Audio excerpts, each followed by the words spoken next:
Welcome to another episode of the Soul Goals podcast. My name is Dawn, and I am so happy to be bringing you another awesome guest I have the privilege of speaking to today. Luke and I, wait, is this way? This way. It's this way. I always get my camera messed up. This way. Luke over there to your right. He and I go like way back, like way back. Yeah. Like to kindergarten, actually. Unfortunately, yeah. What do you mean, unfortunately? You're old now. It's like, Okay, if you're old, then I'm like dirt old. So, I mean, whatever. But like my oldest daughter and you went to school together from kindergarten through senior year. Yeah. We got to know Luke and his family super well, adore each and every one of them. And my husband and I only have two daughters. So when we kind of got to know Luke, we're like, he's going to be our third kid, like our surrogate son. But I would wager to bet that my husband's probably more like he would say, yeah, he's my boy. Yeah. He's my boy. He coached you football for not many youth football coaches you still text at least twice a week. So that's all I'm going to say. That's it.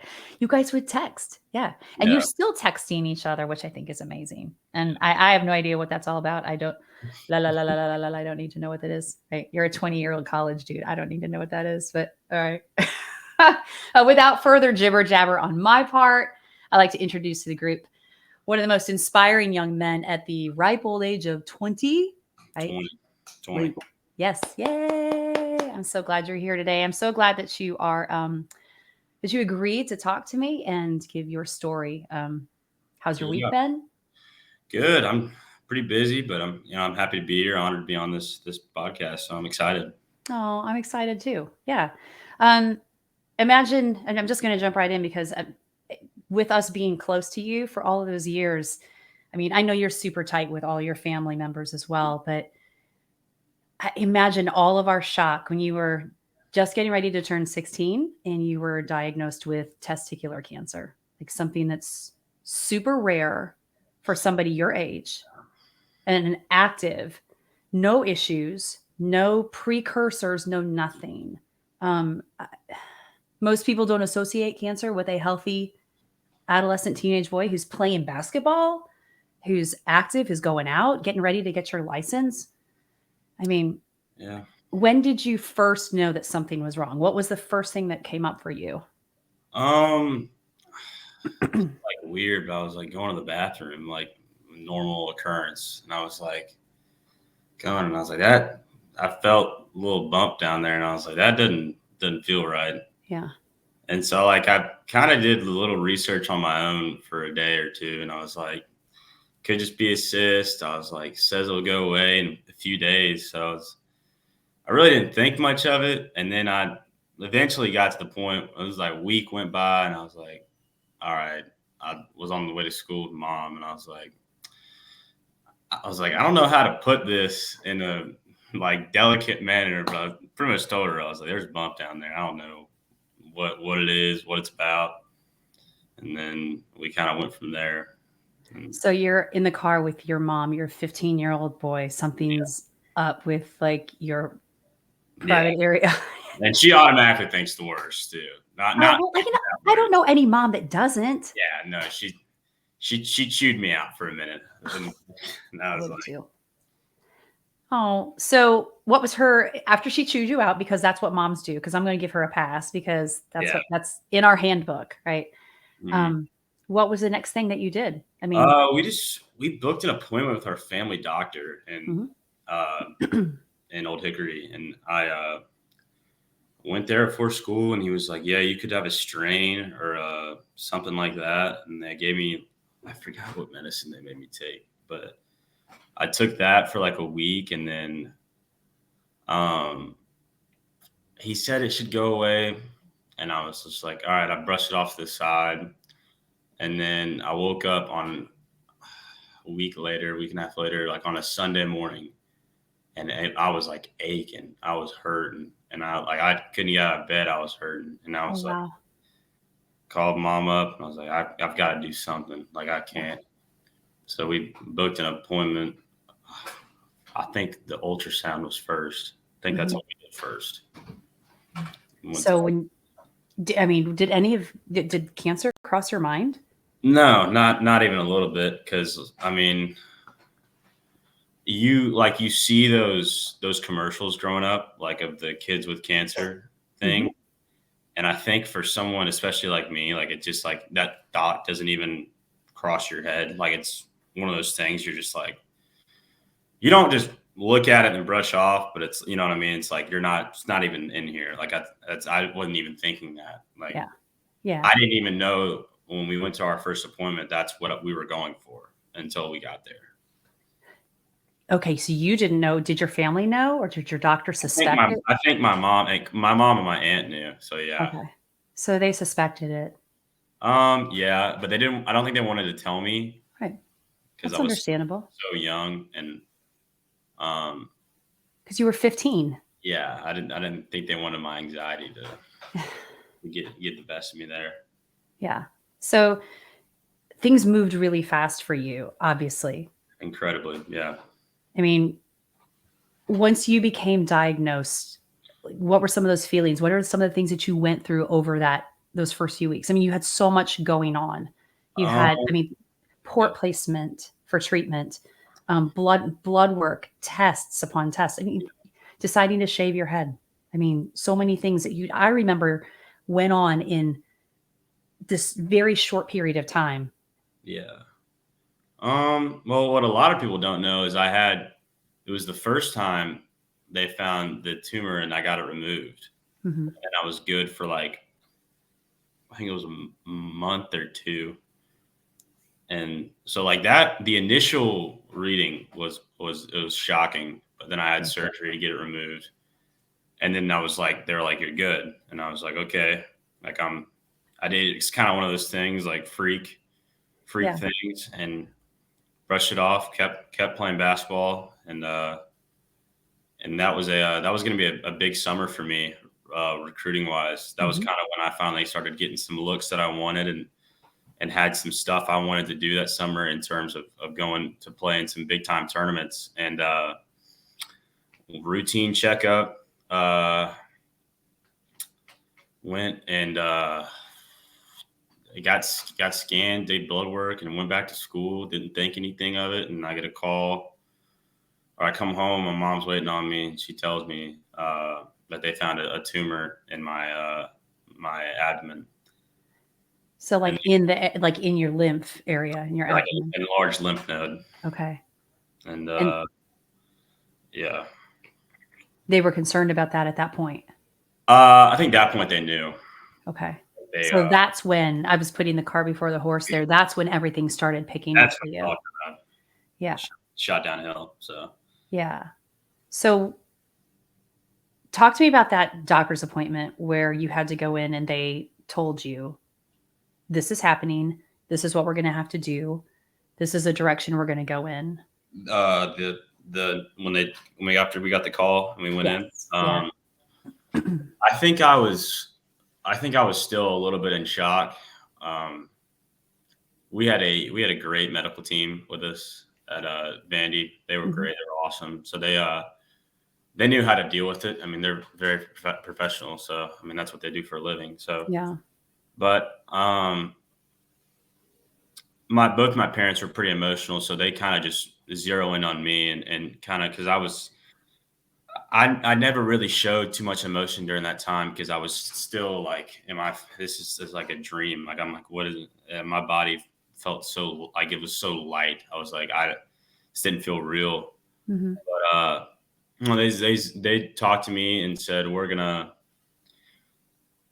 they said we're gonna put you through chemotherapy, and that's when I kind of figured I was like, this is kind of the real deal. Like this is no playing around now. And they told me the plan was to do 3 rounds, so in for a week and do chemo all 5 days of the week.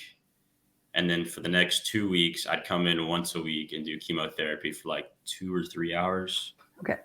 Yeah. and repeat that 3 times. So tell me about you talk about both your mom and your dad. I mean, you're super tight with your family. Mhm. What did you do through that process, or what did they do rather to help you through that process when you're hearing that news for the first time, when you're getting that information, when you're sitting there saying, okay, this is a protocol. You're going to be hospitalized for a week. You're going to be giving chemotherapy for 5 straight days.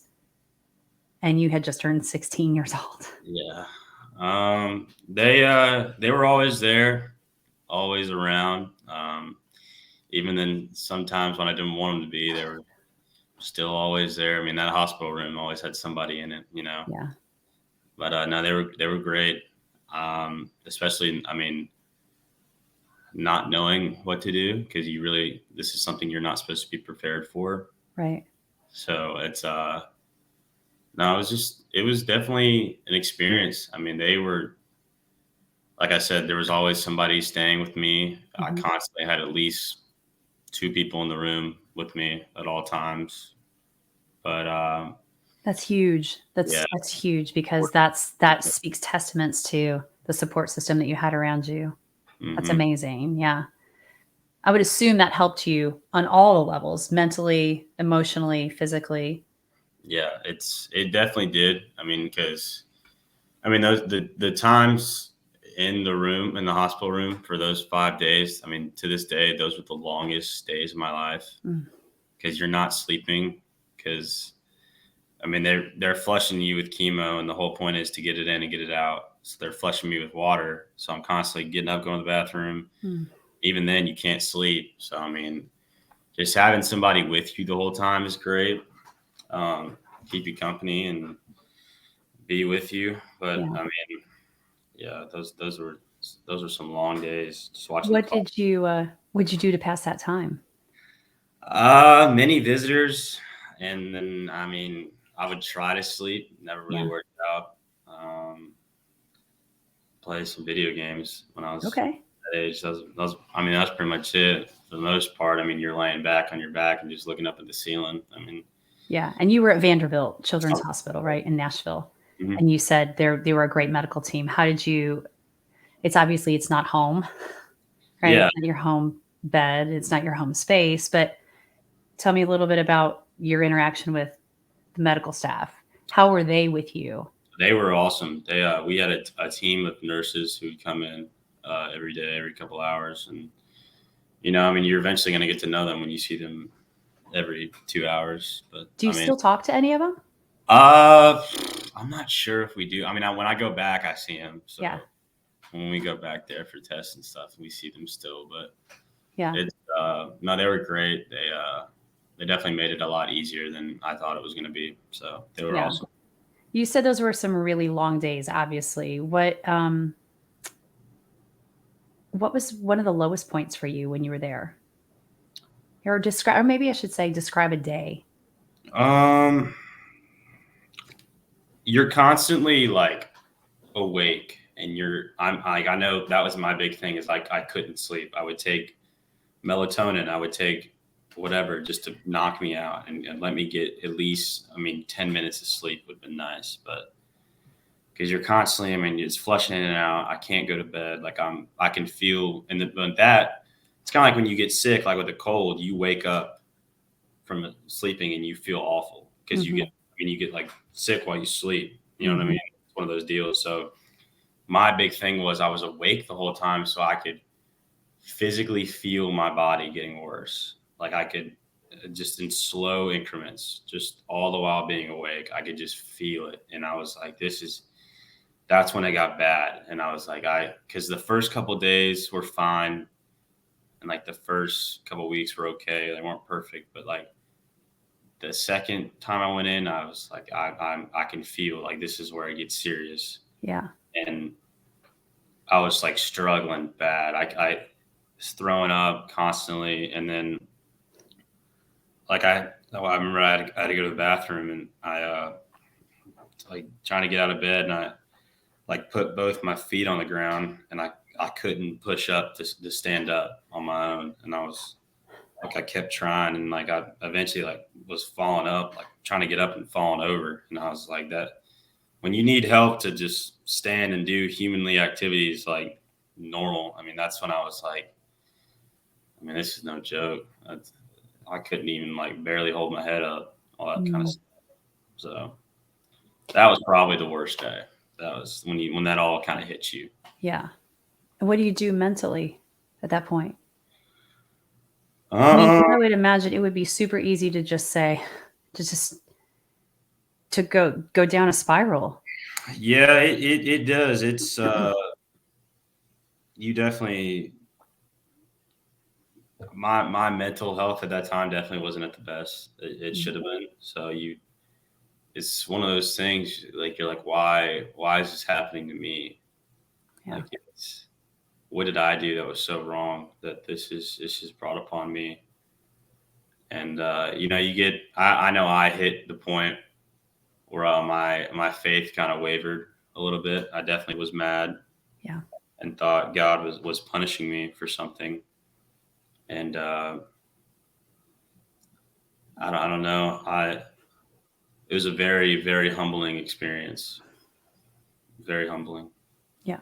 I, I remember coming to see you in the hospital, and then I also remember when you were out, excuse me, when you were out, you were able to come out on the boat with us. That was one thing that we always used to do.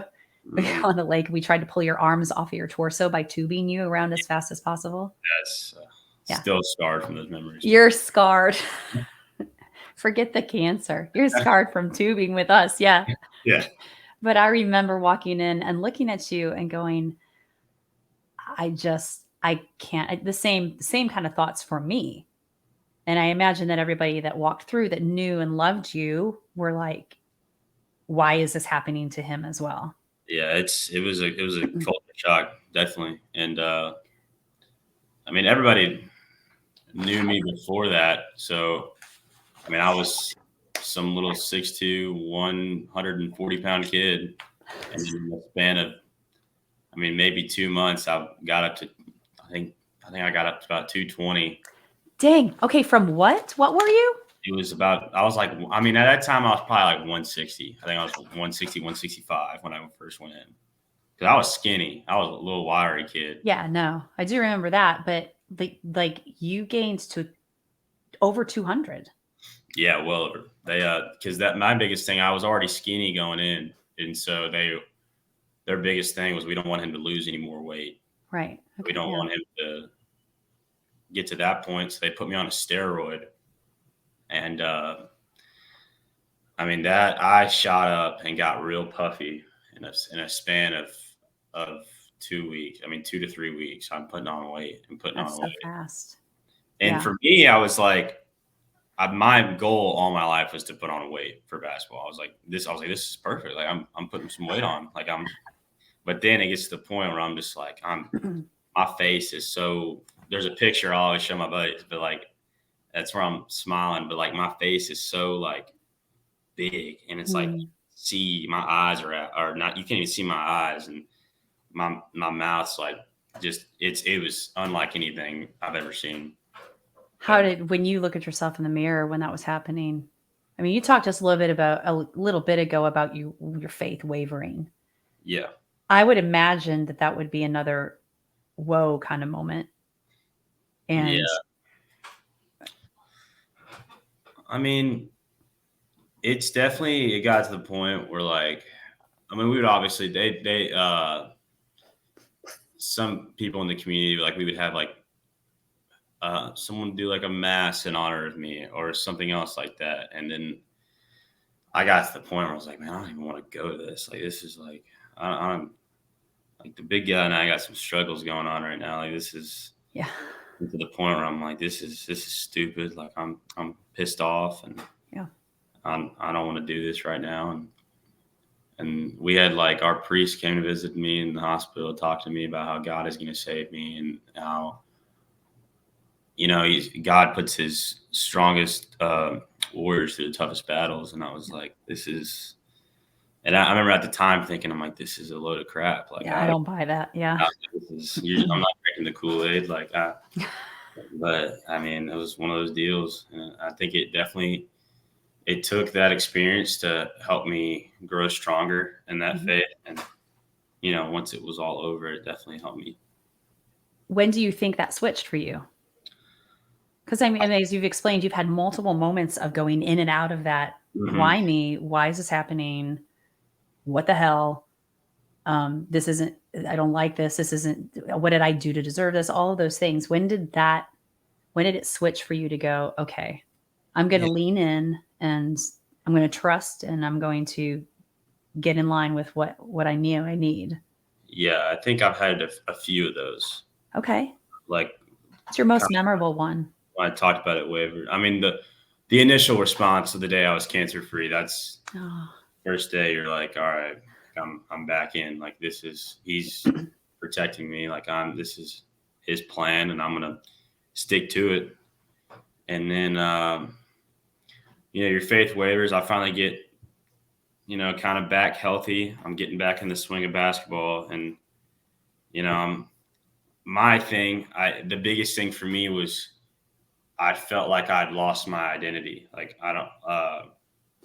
Not my identity, but for 3.5 months, that was my life. yeah. And that was every day. I'm either going to the doctor or waking up in the hospital. Like that's what my life was for the longest time, for as long as I could think back to at that moment. Yeah. And, now it's like, oh, hey, you're going back to school. Like you're going back to being a high school student. You're going back to playing sports. Like I'm just like, you're kind of like, it's a lot coming at you quick. You Yeah. tried to I remember I tried to just hop right back into my life, like just didn't think I could skip a beat. And I struggled. Like basketball was a huge struggle. And I came in like 215, out of shape, hadn't touched a ball in 3 months. I could finally gain some of my knees back, and I could put some weight on my knees and run around. And I got to the point where season came around. I'm still not great, but I'm in denial in my head, telling Yeah. myself, "Hey, I'm ready to go. I'm good. I'm amped up. I'm like, let's do this." Like I'm thinking in my head too. Like I've got coaches I'm sending film to from Mhm. last year, and I'm like, I took a hiatus. I'm ready to go. And then you get there and you don't play. Then you're like, and you because you. I mean, I got in and stuff, but I was a liability. Like I couldn't do anything. I couldn't move the way laterally I wanted to, and I couldn't move the way I could. And I just eventually my playing time fizzled, and that's when I was like, this is because of what I've done in the last 6 months, and that's when my faith starts wavering again. Yeah. And you're like, oh, this is a load of crap. Like this is my identity, and I go back to the identity thing like that. When I got back to basketball, I was like, I'm back in my element. Like this is and this is who I am. Okay. And so I felt like I had lost that, Yeah. and you're like, oh, and so I definitely hit another low point with my Yeah. faith and going to an all Catholic school. I mean, that's tough to do because Yeah, and been an athlete since you were little. yeah, I mean that's all I'd known. Yeah. Whether I it's don't, baseball, football, basketball, and then you went on to play basketball yes. for Red Hot Second in college before you decided to transfer. Yeah. So yeah, then like you said, the second time, I at the end of junior year before COVID and all that happened, my head coach and my strength coach sat me down. They're like, "Hey, we're gonna get you back into shape. Like we're committed to get you back to where you need to be." And I was like, "All right." And at this point, I was ready to quit. I was like, "I'm done with ball. Like this is it for me. I'm just gonna coast it out and do whatever I want to do." And they're like, "No, like you're not. Like I'm not letting you quit like this. Like we worked too hard for you, and you've worked too hard for yourself." Yeah. And I kind of strapped in that summer, and um, people like I've been asked like what was harder, like what was the cancer like the hardest summer you had, and I said no, this is the summer after. Wow, yeah. I'm working my tail off every day, Yeah.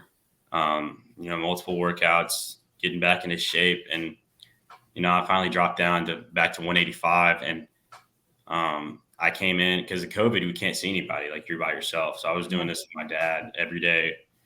We'd go in and do it, we get the job done. And the day we could finally show back up on campus, showed up, and I mean, my strength coach didn't even recognize me. And that's when I was like, all right, like he works in mysterious ways. Yeah. So, Yeah.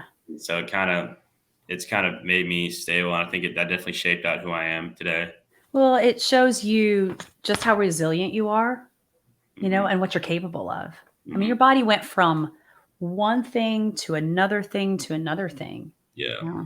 and how reliable your body is, Hmm. and how you can lean on your faith to get you through that too. Hmm. I think it's interesting because you're obviously not the only one that faith wavers on. There's so many different people that could sit here and say the same exact thing for whatever their circumstances or situations are. But I think it's really interesting for me to go through that story with you because there's so many of these. It's a hilly road. We never had a steady point, really. It Yeah, was no, you didn't. constant movement. Yeah. Constant movement. Um, so how are you now? Good now. I mean, I'm living the dream now. I've, Okay. I've done my time. I would say I'm Yes. kind of just, and like you said before, I had my sprinkle of college basketball, and I honestly think to this day, giving that up and coming here, going to school, and just being a student, I think for me it was the best thing I've done. And a lot of people say differently, but Well, I other think, people don't matter. It's yeah. really what matters is how you feel. And my biggest thing was like my senior year, I had a really good senior year, and I attest that to the Lord and my hard work. And Mm. I think when I got the offers I wanted, and it's an exciting time. You're going on visits, you're doing this, you're doing that, and you're talking to coaches, and they want you, and you're like, oh, it's a fun time. I've always said the recruiting process is the most fun I've had in a while. Like that was, Yeah. especially going through that time, it was fun. Yeah. And you get there, and I'm like, I really was kind of out of it. My knees are shot to this day. I mean, people Oh, don't realize really? the lasting effects that has on you. The Yeah. chemotherapy. Yeah. I mean, my knees are awful. They're pretty bad, but Wow. it's I think when I decided to leave the school I was at previously, I came to at peace with myself, telling myself I had nothing more to prove. Oh, I, I I love I'd that. proved what I needed to. I proved I can play at this level if I needed to, if I wanted to. I proved that I can come back from this, and it wasn't going to defeat me. And I proved that. I mean, my hard work. I'm relying on God. I proved I can do that to not Yeah. myself, to other people as well. So Yeah. I love that, Luke. I think that's really invaluable. That's really, really a good perspective. And I don't think a lot of 20-year-old kids can say that. Or 20-year-old, I shouldn't say kids, 20-year-old young men yeah. can say that they have the ability to look back and go, I understand. Hmm. I know this about me through this experience. Hmm. And if you hadn't have gone through that experience, you wouldn't have known that. No. Yeah. Would you say that that's the one of the biggest blessings for you through the whole thing, or is there something different? I know. I would definitely say that it shines some light on my thoughts, and um it helped me. Like I keep going back to the identity thing. Like I said, that was my identity. That's who I was. My whole life was devoted to basketball. My whole life was this, that, this, the other. And so when I stepped away, and I had a bit of an identity crisis, because like I'm like, what do I do now? Hmm. And Yeah. so now I'm I'm still developing, but I'm getting to the point where I have my own identity. Like this is who I am. This is what I'm about. Like I'm not just Luke, the basketball player who had cancer anymore. Like it's definitely something that's still a part of my life, but I'm trying to, get to the point where I have my own self, my own identity in this, and I'm not defined by what happened to me in the past or who I was. Right. Exactly. You're not defined by it. It's just a part of it's a season of your life. Like Hmm. basketball goes through a season. It's a chapter of my book. Is it- I love it. It's a chapter of your book. Absolutely. Um, where are you now in terms of having to be checked? What are your doctors saying for you in your future? What's the So timeline of doctor's visits now? You're out of it for the 5 last years. 3 years now? I think I'm out of it for 5 years now. Oh, let's go. Come on. Yeah. So now I'm at a 6 months blood work, and then every year are the scans. So I had my scans about a month ago. So And everything's good. everything's clear. I'm good. I'm coasting. Good. That's amazing. Hmm. Um, before we kind of wrap it up, I like to a lot of times we get into kind of some deep subjects. Obviously, we got into some deep stuff today. I love rapid fire questions, and I love you because you're so cool and you're kind of a big deal. Yeah. Like that's another phrase that we always have. I go back to the lake thing just because I got to share it because it makes me smile. I remember one of the first times you being on the tube and I was driving the boat. I had to turn around and look. It's like, are you ready to go? And you're like, let's go. I'm kind of a big deal here. Like, I love it. I love it. So kind of So a big deal. I'm gonna make this a little lighthearted. I'm gonna ask you some rapid fire questions, and shoot, I'm ready. yeah, just for fun. Yeah. I would imagine though too, and I wrote this question down. I didn't even really think about it till after I sent it to you. That it's probably pretty poignant for your situation that you went through. Do you have a bucket list? And if you do, what would the top one or two things be on it? Um, let's see. I mean, right now, I think going to a Super Bowl would be really cool. I think that'd be a pretty cool thing to do. And the other thing, I mean, I'm really into golf right now. Okay. So I mean, every golfer's dream is playing with Tiger Woods, right? Oh my gosh. Yeah, that'd be pretty cool. Oh, that'd be sweet. Yeah. Yeah. Right. Next one. What's your favorite holiday? Holiday, Mhm. Christmas, easy. It's Christmas. Okay. And what's your favorite holiday movie then? Oof. Christmas Vacation. Oh, I That's love it. Like, yeah. is there one specific that you like more than the other? The what do you mean? There's a multiple Christmas Vacation? Are you There's talking an old one. God, I told you talk about I'm older than dirt. It's like Chevy Chase original. one? Yeah, the So Chevy Chase. it's the one where the cat climbs a tree and or no, it's where the squirrel comes out of the tree Yeah, and the that's the cat's the one. Yeah, lady. I was Sorry. yeah confusing me, man. I was like, what? Am I stupid? I was like, You're not. No, it's me. It's old dirt brain right here. Okay, here's another good one for you. If you had to change your first name, what would you change it to? hmm, probably Rex. My dad. Rex? Yeah, my dad wanted to name me Rex when I was born after a Kentucky point guard, Rex Chapman. Oh, So how fun. yeah, when he told me that growing up, I was like, dude, that's awesome. I was like, Why why would did you name you me name? Rex? I was Yeah. like, why did you name me that? So I probably say that. Okay. Um, and dude, this is the best one. I love this one. What is your best non-curse one word insult? Oof, there's a few. There's a few. You got some in the book. You're like, man. I think one I use a lot is like dork. Like if you're called a dork, like it's kind of like wow, like someone calls you just a straight up dork. That and like nerd. Like if you're just called a nerd, I don't know. I'm like, oh, okay, like thanks. Whoa. Yeah, That's those are pride too. that's good. Yeah. And then my final one, and this might get a little deep. I don't want you to get Mhm. mushy about it, but maybe you will, maybe you won't. Who's your hero? My hero.